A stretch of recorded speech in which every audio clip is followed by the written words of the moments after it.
Audit റിപ്പോർട്ടേ ഇല്ല. ഇതെല്ലാം വ്യാജമായ കെട്ടുകഥകളാണ്.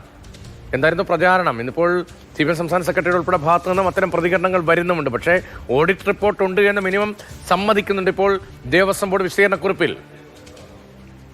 തീർച്ചയായിട്ടും ഇത് ഓഡിറ്റ് ചെയ്തു എന്നുള്ളതും 45 ദിവസത്തിനകം ഓഡിറ്റ് ചെയ്ത് രേഖകൾ സമർപ്പിക്കണമെന്നുള്ളതും കോടതിയുടെ തന്നെ നിർദ്ദേശമായിരുന്നല്ലോ. ബഹുമാനപ്പെട്ട ഹൈക്കോടതിയുടെ നിർദ്ദേശാനുസരണം സമർപ്പിക്കപ്പെട്ട ഓഡിറ്റ് റിപ്പോർട്ടിൽ വളരെ സീരിയസ് ആയിട്ടുള്ള കറപ്ഷൻ കണ്ടെത്തിയിരിക്കുകയാണ്. ഇവിടെ നന്ദഗോവിന്ദം ഭജൻസ് എന്ന് പറയുന്ന കേരളത്തിലെ വിഖ്യാതമായിട്ടുള്ള ഒരു ഭജന സംഘത്തിന് 8 ലക്ഷം രൂപ കൊടുത്തു എന്ന് പറയുമ്പോൾ ആ തുകയിൽ തന്നെ വലിയ പൊരുത്തക്കേടിന് 8 ലക്ഷം രൂപയുടെ പ്രോഗ്രാം ഒക്കെ ഉണ്ടോ എന്നുള്ളത് ഒന്നാമത്തെ കാര്യം. രണ്ട്, ഇത്രയും രൂപ അവർക്ക് അങ്ങനെ പ്രോഗ്രാം അവിടെ അവതരിപ്പിക്കപ്പെട്ടിട്ടില്ല എന്നുള്ള പ്രധാനപ്പെട്ട കാര്യം. അപ്പൊ അവതരിപ്പിക്കപ്പെടാത്ത ഒരു പരിപാടിയുടെ പേര് എങ്ങനെയാണ് ഈ ഓഡിറ്റ് റിപ്പോർട്ടിൽ കടന്നുകൂടിയത്?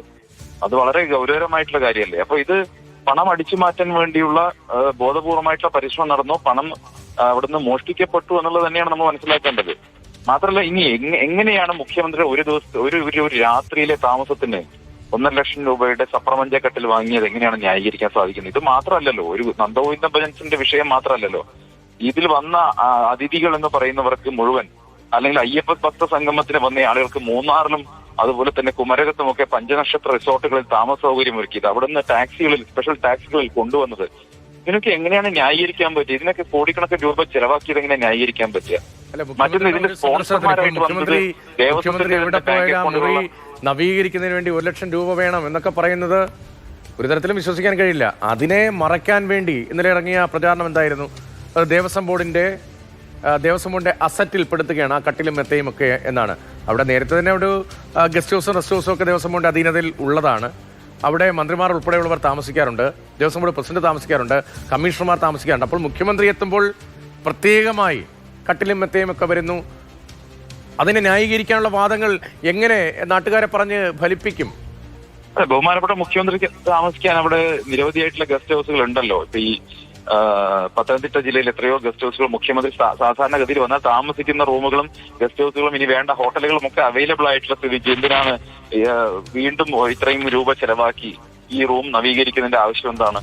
മറ്റൊന്ന്, ഈ എന്തിനാണ് അതിഥികളെ മൂന്നാറിലും അതുപോലെ തന്നെ മൂന്നാറും എത്ര ദൂരത്തുള്ള സ്ഥലമാണ് നിങ്ങൾ ആലോചിച്ച് നോക്കൂ.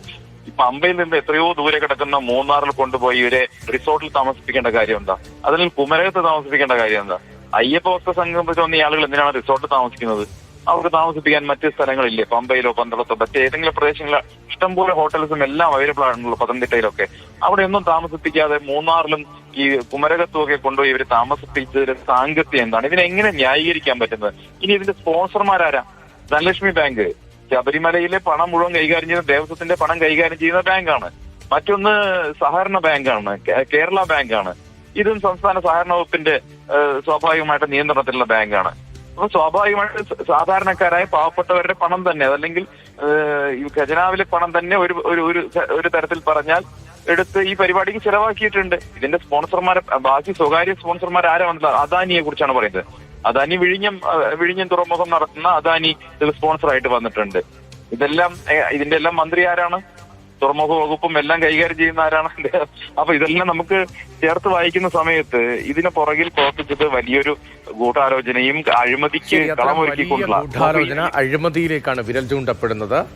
ഇതൊരു വലിയ മേള നടത്തിപ്പ് പോലെ നടത്തി അതിന് പിന്നിൽ എത്ര പണം, പൊതുപണം നഷ്ടമായി എന്ന വലിയ ഗൗരവതരമായ ചോദ്യമാണ് ഇപ്പോൾ പൊതുസമൂഹത്തിന് മുന്നിൽ നിൽക്കുന്ന പ്രശാന്ത് കൃഷ്ണൻ